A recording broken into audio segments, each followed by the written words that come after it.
Hello मेरे प्यारे साथियों, कैसे हो? उम्मीद करता हूँ बहुत अच्छे से आप होंगे और अपनी तैयारी के अंदर आप लगे हुए होंगे। तो आज का जो अपना ये पेपर रहने वाला है, ये आरपीएससी के द्वारा लिया गया था। किसके द्वारा लिया गया है? आरपीएससी के द्वारा लिया गया है। और इसमें राजस्थान जीके के आपके 30 क्वेश्चन हैं। तो उन 30 क्वेश्चन को अपन अच्छे से देखने वाले हैं।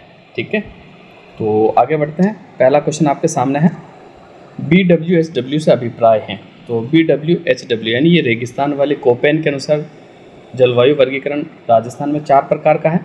तो BWHW यानी आपका शुष्क रेतीला मरुस्थलीय प्रदेश, तो यानी शुष्क उष्ण मरुस्थलीय जलवायु हो जाएगा इसका। ठीक है, तो ऑप्शन नंबर 2 जो है ना, इसका बिल्कुल राइट आंसर आपका हो जाएगा।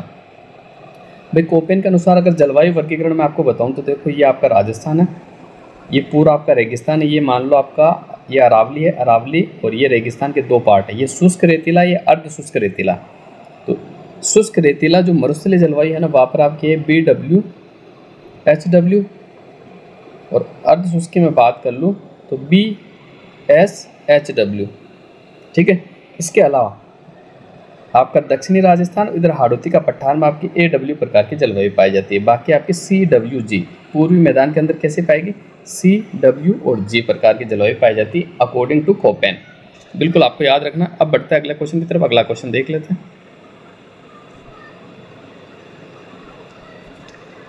क्वेश्चन नंबर 2 आपके सामने है, नागौर उच्च भूमि की औसत ऊंचाई मीटर में निम्नांकित में से कौन सी है? बड़ा प्यारा क्वेश्चन है, थोड़ा टफ क्वेश्चन था ये, लेकिन शानदार क्वेश्चन है। तो इसका जो राइट आंसर हो जाएगा, नागौर की भूमि की जो ऊंचाई है ना, औसत ऊंचाई, वो 300 से 500 मीटर है। कितनी है? 300 से 500 मीटर ऊंचा है। क्लियर है? अब बढ़ते हैं अगले क्वेश्चन की तरफ। क्वेश्चन नंबर 3 देख लेते हैं। निम्न में से राजस्थान में 1857 की क्रांति के दौरान डूंगरपुर रियासत का शासक कौन था? तो 3 का जो आपका राइट आंसर हो जाएगा, डूंगरपुर रियासत का जो शासक था वो था आपके उदय सिंह। ऑप्शन नंबर 4 जो है आपका बिल्कुल राइट आंसर हो जाएगा। ठीक है, उदय सिंह था। कौन था भाई? उदय सिंह।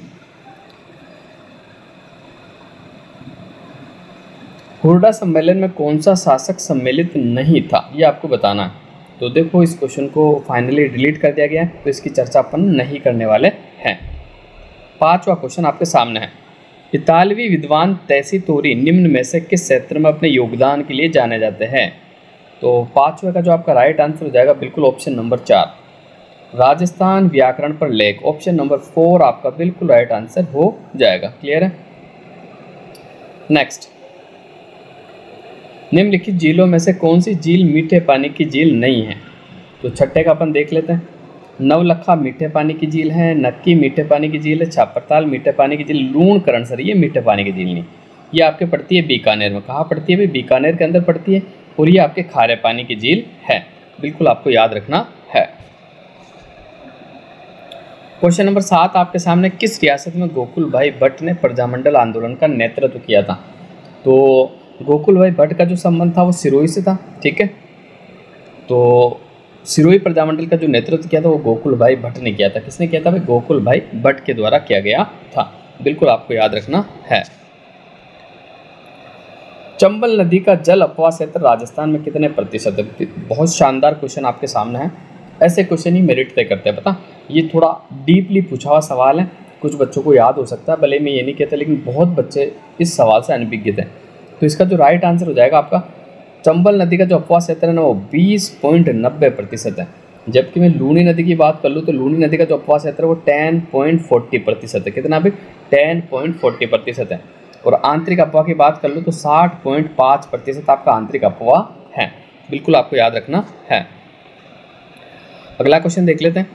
निम्नांकित युग्म जिलों में से कौन सा युग्म राजस्थान में सर्वाधिक लिंगानुपात और सबसे कम लिंगानुपात की दृष्टि से जनगणना 2011 के आधार अनुसार सही है? तो 9 का जो राइट आंसर हो जाएगा, सबसे ज़्यादा लिंगानुपात डूंगरपुर, सबसे कम लिंगानुपात धौलपुर। क्लियर है? डूंगरपुर का सबसे ज़्यादा कितना है? 994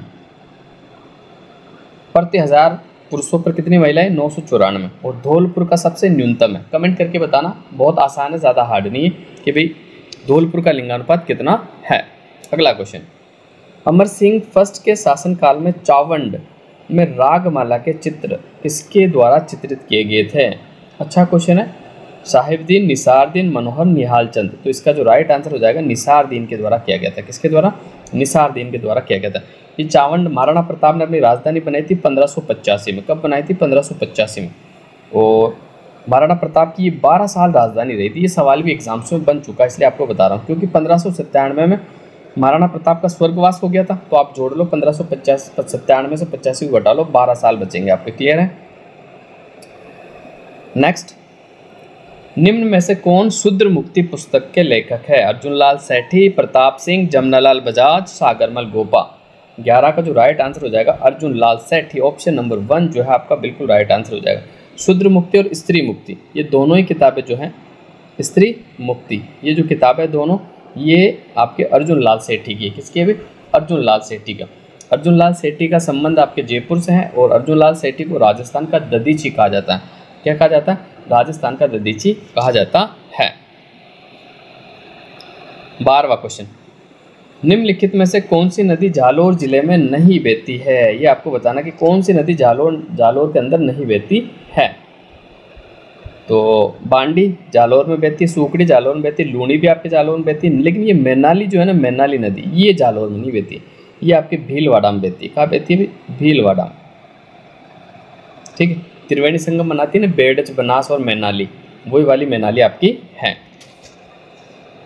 जनगणना 2011 के अनुसार राजस्थान की पुरुष साक्षरता निम्न में से कौन सी सही है? तो राजस्थान में पुरुष साक्षरता है आपकी कितनी?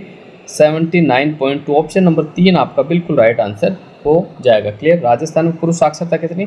79.2, और ऑल ओवर 66.1 है। ठीक है, कितनी है? 66.1। राजस्थान में मरु विकास कार्यक्रम किस वर्ष प्रारंभ किया गया था? तो मरु विकास कार्यक्रम आपका जो शुरू हुआ था वो 1977-78 में हुआ था। राजस्थान में मरु विकास कार्यक्रम कब शुरू हुआ था? 1977-78 के अंदर। अगला क्वेश्चन, दयालदास रे ख्यात में प्रमुख किस राज्य का इतिहास वर्णित है? तो दयालदास का संबंध आपके बीकानेर से था। तो दयालदास के क्या कौन सा राज्य का इतिहास मिलेगा आपको? बीकानेर का मिलेगा। बीकानेर को जिसे ऊन का घर के नाम से भी जाना जाता है, इसका उपनाम क्या है? ऊन का घर। और एक है आपका जांगल प्रदेश। कौन सा प्रदेश? जांगल प्रदेश। कौन सा प्रदेश? जांगल प्रदेश।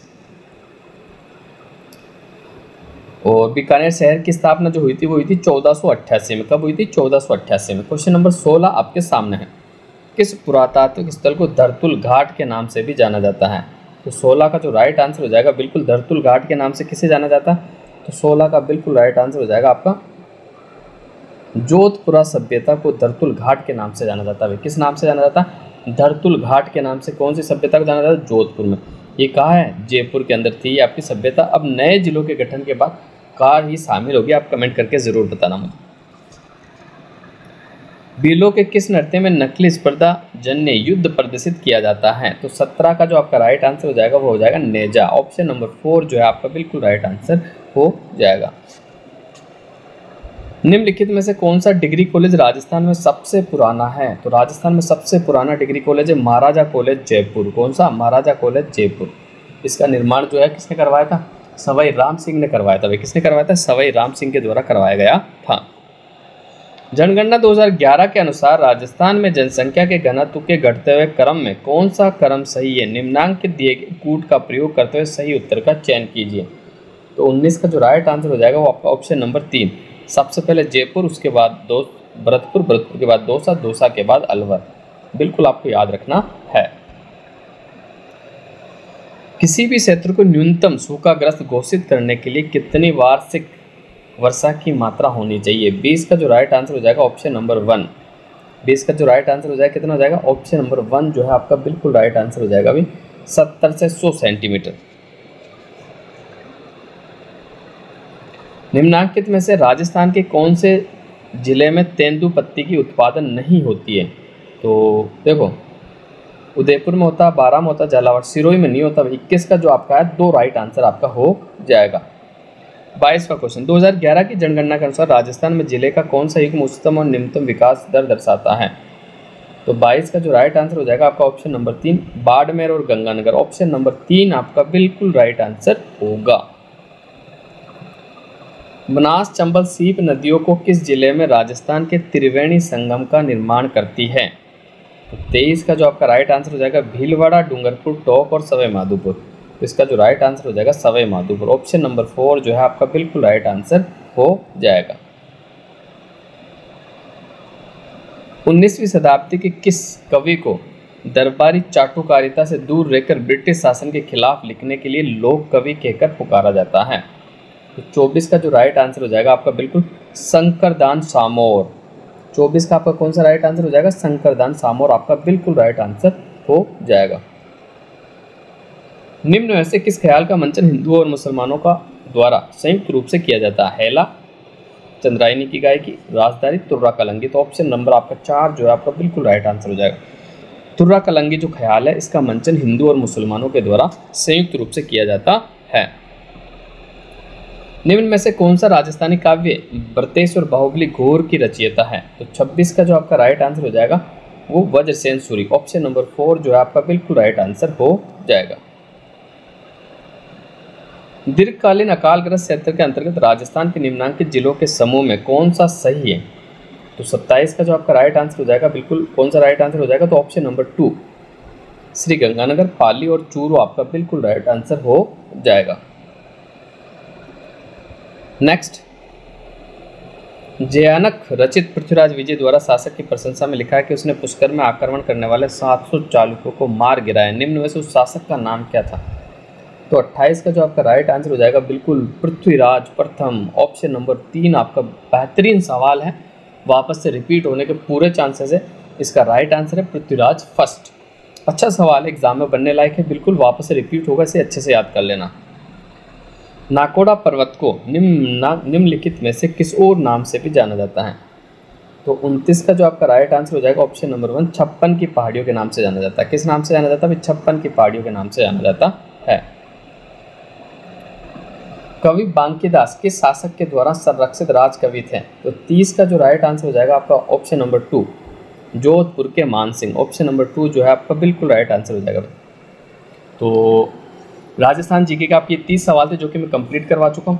तो अब मिलते हैं अगली क्लास में और बेहतरीन व्याख्या के साथ। अभी मैं शाम का जो वीडियो है ना, अभी थोड़ी व्यस्तता चलने के कारण नहीं बना पा रहा हूँ, तो 2-3 दिन में उससे मैं वापस से कंटिन्यू करने वाला हूँ।